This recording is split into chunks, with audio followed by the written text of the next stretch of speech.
एक समय की बात है, अहिल्या नाम की एक महिला अपने बेटे मल्हार के साथ मुंबई जैसे बड़े शहर में रहा करती थी।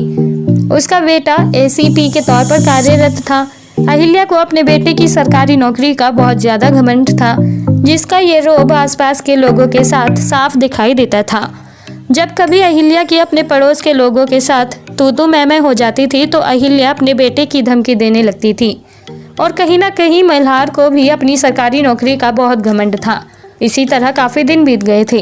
तभी एक बार एसीपी मल्हार के लिए कल्याणी नाम की लड़की का रिश्ता आता है। कल्याणी बहुत ही खूबसूरत थी, जिसकी खूबसूरती को देखकर अहिल्या उसके साथ अपने बेटे की शादी तय कर देती है, और इसी तरह कुछ समय बाद ही दोनों की शादी हो जाती है।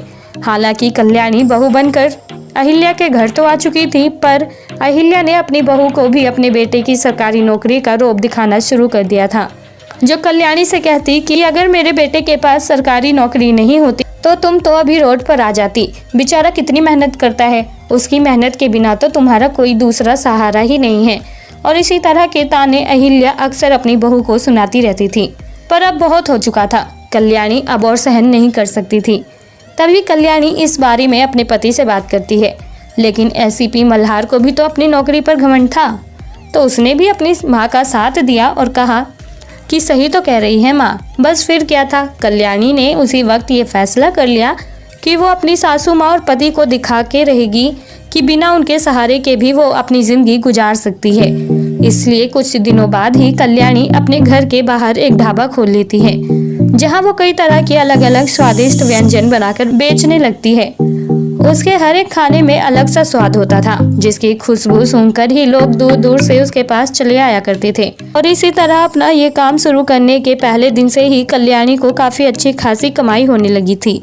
और बीतते समय के साथ साथ तो उसका ये ढाबा इतना मशहूर हो गया था कि अब अहिल्या और मल्हार के घर को एसीपी मल्हार के नाम से नहीं बल्कि ढाबे वाली कल्याणी के नाम से जाना जाने लगा था। हालांकि अहिल्या और मल्हार ने कल्याणी का ढाबा बंद करवाने की बहुत कोशिशें की थी, पर वो नाकामयाब रहे, और इसी तरह कल्याणी अपने सामने आई हर एक परेशानी को दूर करती गई और अपने ढाबे के काम से इतनी मशहूर हो गई कि अब उसने कमाई के मामले में अपने पति का भी रिकॉर्ड तोड़ दिया था। और इसी कमाई से उसने खुद के दम पर एक आलीशान घर खरीद लिया था, जिस घर में उसने कई नौकर चाकर रख लिए थे, और अब वो अपनी सासू माँ और पति से भी ज्यादा आलीशान जिंदगी जीने लगी थी, जिसकी इस कामयाबी से अब अहिल्या और मल्हार का भी घमंड चूर चूर हो गया था। तो दोस्तों, कैसी लगी आपको आज की हमारी ये कहानी? आप हमें कमेंट बॉक्स में कमेंट करके ज़रूर बताएं, और साथ ही ऐसी और दिलचस्प कहानियाँ सुनने के लिए आप हमारे चैनल को सब्सक्राइब करना ना भूलें।